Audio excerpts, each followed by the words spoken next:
suis Nogay Ndiaye Waraba, je suis la présidente directrice générale du groupe Waraba. Le groupe Waraba, c'est un groupe qui intervient sur l'ensemble de la chaîne de valeur des métiers de la beauté. Dans le groupe Waraba, nous avons une entreprise qui s'appelle Ongle Mania. Depuis 2010, ça existe, ça fait quand même quelques années et c'est la première chaîne d'onglerie moderne au Sénégal. Et aujourd'hui, nous sommes à 3 instituts répartis dans la capitale sénégalaise et cette chaîne d'onglerie est spécialisée dans la beauté et les soins des pieds et des mains.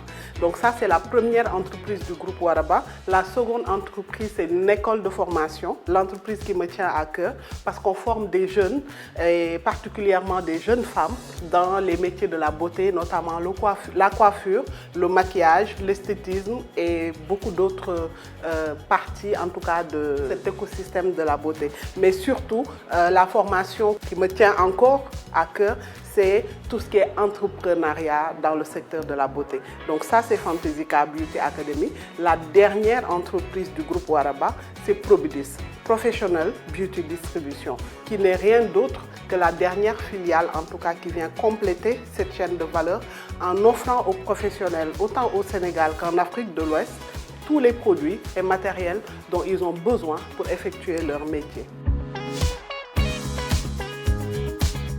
Une expérience qui s'était mal passée dans un institut de beauté m'a incité au fait à me dire on peut faire les choses mieux, on peut faire les choses bien parce qu'on est des personnes, on est des Africains, on est des Sénégalais, on est capable de délivrer des services et des prestations qui soient aux normes internationales. Donc c'est comme ça que l'idée de m'investir en tout cas dans le secteur de la beauté et de faire de mon mieux pour que les produits, les prestations, les professionnels puissent se retrouver en tout cas et vivre de ce business de la beauté. Donc c'est après cette expérience que j'ai tout simplement décidé d'ouvrir Ongle Mania en 2010 et d'offrir les meilleures prestations, en tout cas, sur le domaine de l'onglerie, parce que c'est effectivement dans ce domaine que l'expérience s'était passée.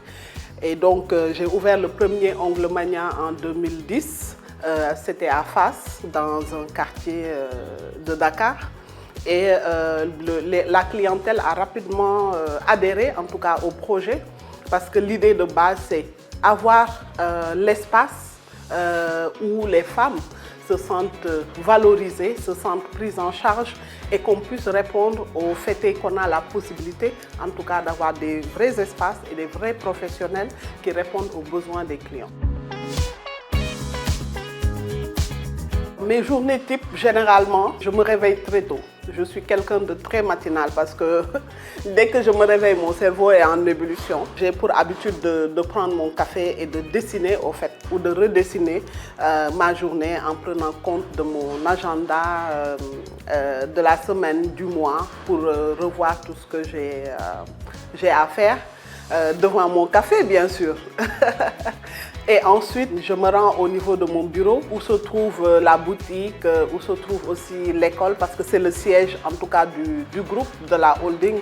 Et il m'arrive de temps en temps de faire un peu le tour des instituts, de voir un peu comment sont les équipes, comment elles se sont installées, de rencontrer aussi certains clients. Et souvent de faire des réunions, surtout des réunions d'équipe avec les managers, avec les équipes de coordination, de voir les responsables de salon. Mais c'est souvent voilà, des réunions qui se passent au niveau du siège où je reçois les managers pour parler de stratégie.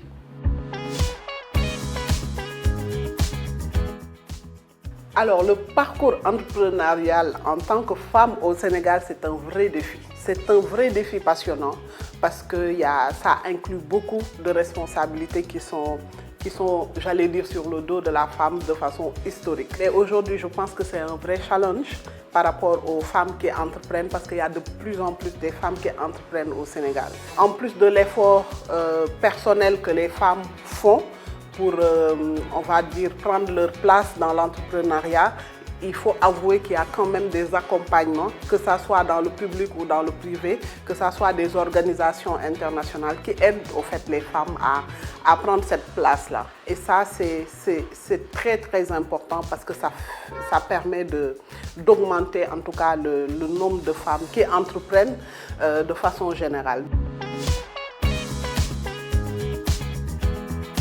J'ai abordé ce programme Femmes d'avenir 1 avec beaucoup de fierté, contente d'avoir pu faire partie de ces championnes, on va dire ça, avec beaucoup de satisfaction dans le sens où, comme je le disais tout à l'heure, il y a beaucoup d'aspects qui ont été pris en compte pour la femme qui souhaite entreprendre ou même la femme qui cherche à entreprendre.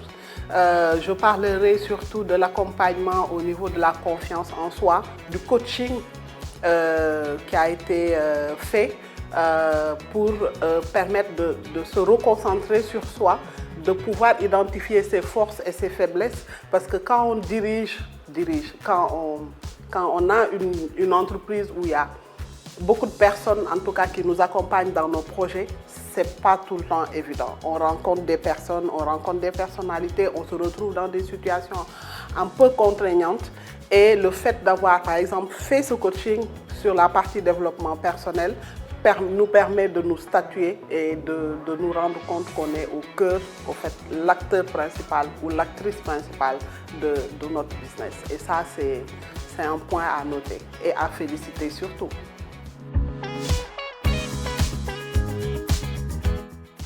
Mes plus grandes fiertés en tant qu'entrepreneur, c'est d'être rentré dans un écosystème qui, à la base, on va dire, n'était pas très formalisé, pas très valorisé, et de voir qu'aujourd'hui, en participant en tout cas de façon directe ou indirecte à l'évolution de cet écosystème, on voit fleurir des championnes.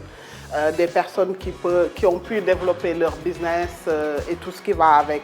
Ça rend fier au fait de se rendre compte que, voilà, au-delà de nos entreprises, on impacte l'ensemble de l'écosystème. Le conseil que je donnerais aux femmes qui veulent entreprendre, c'est vraiment de croire en leurs capacités et de ne jamais laisser la peur et les obstacles les freiner. Les deux clés essentielles qui me drivent dans mon business et que je souhaiterais partager surtout aux personnes qui sont dans le secteur de la beauté, parce que souvent la question se pose, à savoir, il y a beaucoup de maquilleuses, il y a beaucoup de personnes qui font les cosmétiques, il y a beaucoup d'esthéticiennes. Si vous restez authentique, surtout l'authenticité, parce qu'on est 8 milliards, 9 milliards ou 10 milliards, personne n'est identique à l'autre. On a tous notre propre charme, on est unique et on est authentique. Si on reste authentique par rapport à tout ce qui nous entoure, nos valeurs, nos ambitions, ça nous permet de nous dissocier et de nous différencier de tout ce qui se trouve sur le marché. Ça, c'est la première clé. La seconde clé, c'est de rester focus.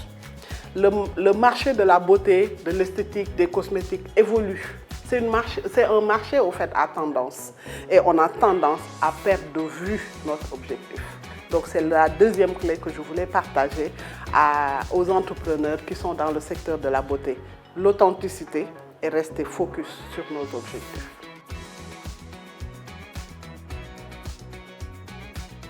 Si je devais retenir une chose du programme Femmes d'avenir, ce serait le réseau. Les personnes formidables, les femmes ambitieuses et les championnes que j'ai rencontrées, avec qui j'espère, et on a déjà commencé à tisser des liens et à créer en Afrique un vrai tissu d'entrepreneurs femmes et surtout de championnes qui vont changer la donne.